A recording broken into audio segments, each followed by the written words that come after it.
face value. So if you want to be, if you want to do the right thing by the IRS and you get paid with 25 ounces of U.S. Silver Eagles, then that's $25. So that's what you put on your IRS form, because it has a U.S. face value of $1. That's actually a good idea. That's a very good idea. Yeah, Mark, you're full of them tonight. It's completely legal, because that's legal tender. It's manufactured by the U.S. Mint, and it has face value of $1. That's actually very. That's a great idea. Absolutely. That is yeah. You could require payment in them. Well, I knew of a gun shop. It's funny. I knew of a gun shop that's how you bought stuff. You either sold them gold, or you bought everything with silver. And if you wanted to, he would convert your currency into gold or silver at a higher rate, of course. And but everything had to be purchased in gold or silver. He didn't take greenbacks. If he took greenbacks, then, like I said, he would charge you a fee for doing that. So, the government kind of frowns on that, though. By the way, you not know that? Well, they can't say anything about it if you're taking legal U.S. currency. Yes. If you're accepting, if I'm going to pay you with one gold buffalo, it's a 1 ounce gold coin, and it's stamped $50 U.S. currency, minted by the U.S. Mint. Yep, it's $50. Yeah, who was that guy? There was a guy in Illinois. Yeah, there was a guy in Illinois. There was he was actually making. He was taking silver and he was striking it. And I know that Alex Jones, he was a big time advertiser on the Alex Jones show. And he ended up getting raided. He's in Illinois or Indiana, and he ended up getting raided because they came back and said that it was currency. And I can't remember the name. And the other thing too is that he was doing what I guess the issue is that you would buy $100, and then what he would do is that you would get $100 like silver certificate. And then the silver then he would buy the silver, and when the silver came in, he would strike it, or he would smelt it. Then he would strike it, and then he would send you the silver. And the government came back and said that he was basically making coinage at that point. And so they shut him down. I think he's in federal prison now. That was in Illinois or Indiana. Oh, the CEO of BitInstant, which is one of the Bitcoin.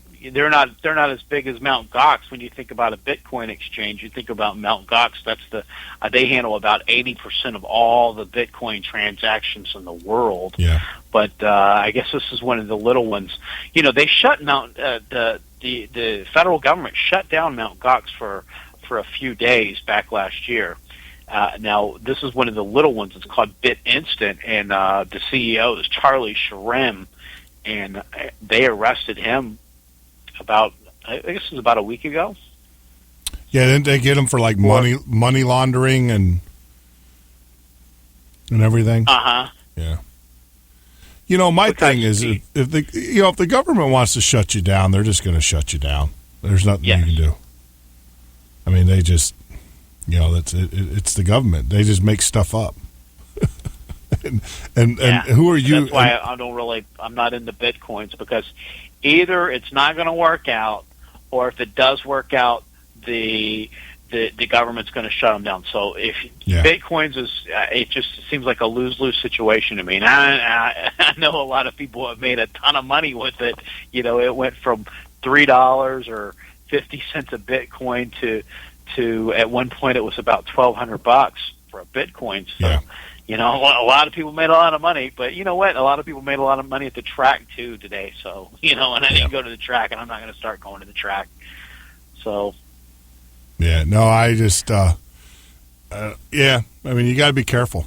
You got to, there's certain things, when I started doing this show and and everything. You know, I was talking to my attorney, and he knows that, you know, that I have a federal firearms license and stuff. And he goes, "Do you really want to keep that and keep your show going?"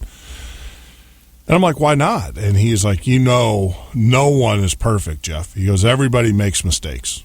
Everybody, you know, it might be paperwork, it might be this, or it might be that." And he was like, "It's only a matter of time before the government comes in and, you know, comes in and looks at your paperwork and says, 'Oh, you didn't get this, or you gave a gun to someone, even though we told you it was,'" and I've heard of this too, even though, you know, they got the clearance from because typically when you call a firearm in, the government will, you know, they record back to you, or they don't record it, but they tell you, they give you a number and they say proceed.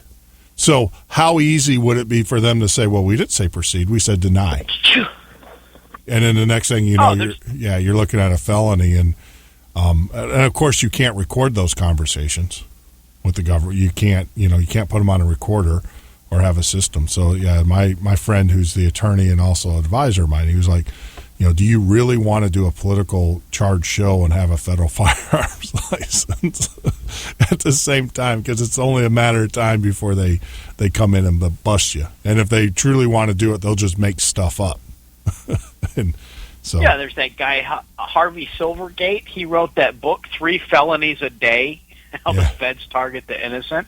Yeah. It's all about, you know, by the time you leave the house in the morning, you've already committed 3 felonies, you know. Yeah. Every single day without knowing it, you know. You just, because that's how intrusive that the legal systems become. So, I mean, yeah, they just you know, like Dinesh D'Souza, you can't donate $20,000 to a campaign fund unless you're a liberal. Yeah, no, it's just it's just amazing. It's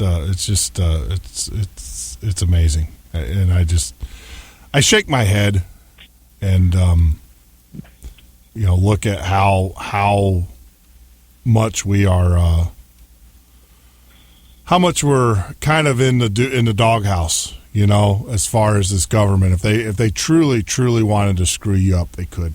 And, you know, we've already proven that this government will lie to you. I mean, there's no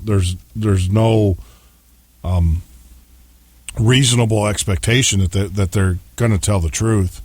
So if you get in their sights, you're in their sights, and there's nothing you can do. That's it. So prepping. Let's talk about prepping. Oh, what did we miss? 500,000 people in the Northeast have no power right now. Yeah. Yep. Good day to be a prepper.